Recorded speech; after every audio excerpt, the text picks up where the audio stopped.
ሰላም ቤተሰቦች ዛሬ የምናየው ፍላሽ እንዴት ፎርማት እንደምናደርግ ይሆናል። በተለያየ ምክንያት ፋይላችሁ እንደ አዲስ ዲሊት አድርጋችሁ ፎርማት አድርጋችሁ በአዲስ መልኩ ፍላሻችሁ ላይ መስራት ልትፈልጉ ትችላላችሁ። ስለዚህ እሱን የምናይ ይሆናል። በመጀመሪያ ዴስክቶፕ ላይ ዚስ ፒሲ ትገባላችሁ። በመቀጠል ወደ ፍላሻችሁ ትሄዳላችሁ። እዚህ ጋር 32 ጂቢ እዚህ ጋር ያለችው የኔ ፍላሽ ነች ማለት ነው። ፍላሻችሁ አነስተኛ ጂቢ ነው፣ ብዙ ጊዜ 8 ጂቢ 16 ጂቢ 32 አካባቢ ነው።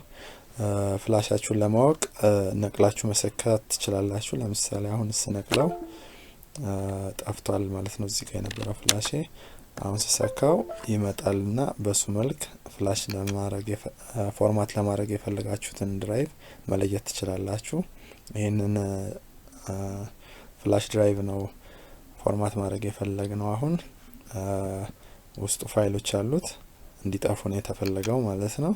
ስለዚህ ወደ ፍላሻችን እንሄድና ራይት ክሊክ በማድረግ ፎርማት የሚለውን እንነካለን።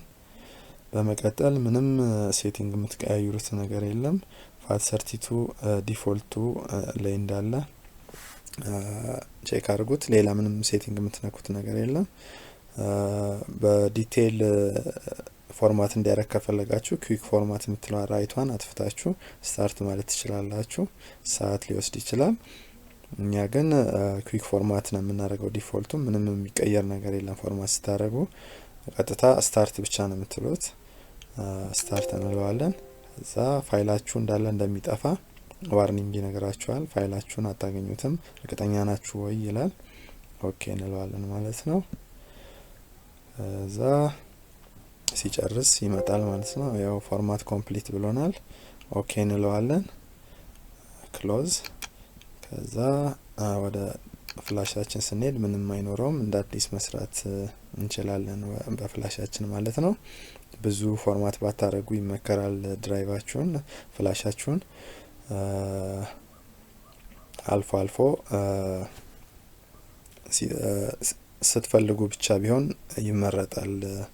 ብዙ ማድረግ ይጎዳዋል ፍላሹን እና ይሄ ነው ፎርማት አደራረግ ማለት ነው። ስለተከታተላችሁ እናመሰግናለን።